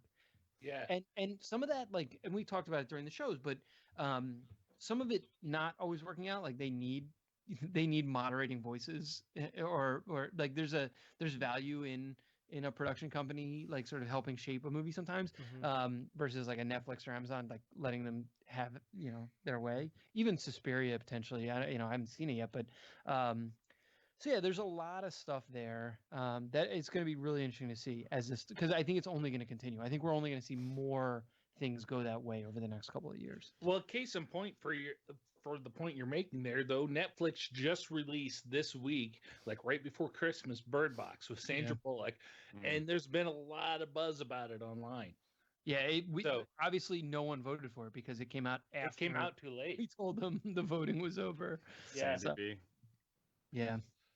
You're totally right. And look, like it's getting decent reviews. I mean, like it is probably a pretty good movie. And we're gonna catch it at some point. But yeah, it's interesting. It's been a good year for me. It's been, like I said before, it's been a big cosmic horror year for me. I've been reading a lot of cosmic horror stuff, and there was a lot of movies that fit in that genre for me that ranked really high that were on my list. Things like They Remain was pretty out there and pretty creepy. It's been a good year for movies that were just out there, period. Look at Annihilation, look at The Endless, look at They Remain, things like that. It's been kind of a nice year to shake up the norm. At least for me. I guess for nobody else. Yeah. I disagree. Jump in, but I'm tired. I mean, I was expecting some backup from Eric because it wasn't the typical ghost story, but but we still got a lot of that shit this year. Like that's kind of my only beef with 2018 is I feel like there's still way too much of that shit for me. Ghost stuff or out there stuff. Ghost stuff. Yeah. I mean, when I say ghost stuff, I wrap in like possession movies, demon movies. Like to me, it's all the same fucking shit. It's all about like do you agree that that's more heavily in the first part of the year than the last part? Yeah, I think we're working that out of our system. Maybe. You just look at like whatever the top 15 movies are. They're like almost none of that. It's why like when I see something like Terrified, I'm just not into it because I would rather see. There's so much of that stuff theatrically. I would just rather see those kinds of indie movies doing other stuff, like because it doesn't feel edgy to me anymore, Snort. You know what I mean? Like I feel like what boundaries are we pushing with that stuff at that point? I don't know.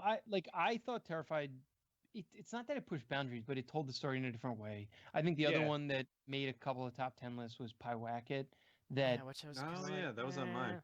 I mean, I don't know. Like Pyewacket had one pretty sweet scene for me. I liked the direction that it went with it. It tried to do something different. It was telling like a teenage angsty story more than it was telling a demon possession story, but it was really good. Yeah. Pyewacket. When a problem comes along, you Pyewacket. If all the cream sets out too long, you Pyewacket. Jesus Christ. But yeah, I mean, Pyewacket's the example of that's like an indie that we would have seen in years past, but now it's just much greater access because it was streaming on Hulu, Well, and also in years past, something like Pyewacket would have stood out more to me. But that's kind of the other thing is like you just making sort of interesting, intelligent horror in the indie scene is not really enough to get noticed anymore because there's a lot of it. So like you really got to bring your A game, No, totally. I mean, but to me, the fact that's you get down Terrified based on the rankings was the number 20 film of the year. Like if you had if you dropped Terrified like 5 years ago, it would have been in everyone's top 5. That's my really point. That's my point is there's just so much more of it now. Like I think that the bar is a little higher. But the diversity is also way broader, right? You look at Cam versus a Halloween versus Unsane. The top 10 is super diverse in that sense, yeah. So, yeah. Do we want to talk about 2019? We have some really interesting shit coming out in the next couple of months. Let's talk about it quickly. Before we do that, we have to do like one quick thing, which is we said we would do a giveaway for folks who turned in and are on the YouTube chat. So we'll just do the first person who can tell us what last year's #1 film is. We'll send some magic to. So just go ahead and comment, and then I'll like Magic City, the strip. we'll club. send some of Mark's old Magic the Gathering cards I too. assumed he meant magic cards. Didn't we already Yeah. say last year's #1? At the Well, beginning of the show? I said it at the beginning of the show. We did, but I mean, I need something that I can remember and actually know who got the right out. All right, so yeah, we're good. Roger got it. All right, let's. So yeah, we can move on. All right. Does anybody want to talk about 2019? What are they feeling? What are you feeling the hardest? I think I learned. I am super stoked for Jordan Peele's Us. Yeah, Oh, that, yeah. In that trailer, I just want to watch the trailer until March, that whenever. movie looks fucking insane. And I barely caught the trailer at a Christmas party the other night, like out of the corner of my eye, and I didn't even hear it, but like I got chills watching it, and I don't want to see it again because like I don't need to see anything else. I know it's gonna be fascinating, so like I don't want to spoil it. I want to kind of go in as clean as possible. Did anybody read Shelton's story about I Got 5 on It, the song that they used? No. It was super fucking creepy. Like pretty much, apparently he was in Georgia driving around and like pretty much saw a crash where a kid died, and I Got 5 on It. The like hook was just kind of looping, like super creepy. But I love the way that they used it in the trailer, and yeah. I mean, I am super down for some rap songs being slowed down and used in horror movies. Like that shit was great. I'm super stoked for it. It's going to be very good. Mm. They're remaking rather Jacob's Ladder, which I literally had no idea. I knew they were doing it. I did not realize it was coming out so soon. So it's very soon. Which listen, like it could be good. I don't know. And then on the flip side, Pet Sematary isn't coming out till April. Yeah. Which I am excited for that. But I'm excited as well. But it's a long time. Us is March, right? Us is like pretty soon. Yeah, it's very soon. Yeah, it's mid March. Yeah. I think it's like the week that the baby is due, so I may have to ask Leslie to kind of hold tight or like figure something around. Yeah, Tell her to cross her legs. Yeah. it's totally a good idea. I mean, just take the baby to the theater with you, Joe. It is Illinois. I actually can do that, and it's 100%. Babies that age will sleep through anything. Is anyone excited for Happy Death Day to you? Yes. Oh, yeah. The I'm trailer looks super pretty stoked fun, yeah. About that and Glass, like both of those movies look really good. And Happy Death Day comes out like a few days before my birthday, so yes. Yeah, we're definitely gonna do. Happy Death Day. And what was the other one you just said, Cece? Glass. Yes, Glass. Because we did Yes. Split last year, which is We pretty. sure did. I think was pretty high up on our top 10 last year as well.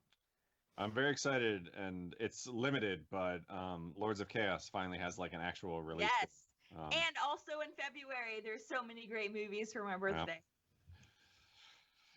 You and Kyle can take a vacation during Happy birthday, and I'll go to the birthday, I movies by guess. myself. Yeah, there's something called The Turning. There's a bunch of stuff that is listed right now with release dates that I am not super familiar with, including Eli, which is a January 4th release. So I guess we'll see. Eli, it's just a scary name. So Eli Manning. mm-hmm. Terrible. There you go. Terrible. Are we Eric, gonna how you do doing? okay with that, the Godzilla movie, the new one? Oh yeah. Oh, hell yeah. Hell yeah. Yeah. Is that Okay, it, John? cool, guys. That's it, Eric. That's what we got. Ooh, buddy. 2-hour show, guys. How do we feel? Good. I feel fine. Pretty tired. I'm drunk. It's the end of the world as we know it, and I feel fine. I Yeah. don't feel fine. I'm drunk because I don't want the anxiety of the end of the world to affect me. I mean, it is an hour earlier in the Midwest, so I mean, it's 9 p.m. versus 10 for you guys. So I got news for Yeah. you, Cece. That existential anxiety is not going to get any better in 2019. Nope, it's not. We had some emails. Thank you to people who sent in emails, but we're going to end tweets and stuff. We're going to save all that stuff for next show. First out of the box here, I think we're actually doing a special staff pick. We haven't officially decided yet, but we'll give you details on that when we have it. And then, like we said, we have all this 2019 stuff to bank through, or 2018 stuff. So get excited for that. That's gonna do it. Another year in the BGH book, Schnars. Just want to say thank you to our patrons again. We did that a lot this year, but I think we can never do it enough for supporting us, keeping us going, joining our community on Slack, and really kind of fueling that stuff, which has probably been like my favorite thing of 2018, John. So, and thank you, Schnars, for that delicious year-end episode. Delicious. Thanks everybody that tuned in too. We had like 50 people watching for most of the Nice. show, which is pretty high for us. So Nice. Thank you guys again. That's gonna do it for 2018, the whole year. Wrapping it. Hope you enjoyed the show. We'll talk to you next week. See you. Bye. okay, goodbye now, guys. Bye bye.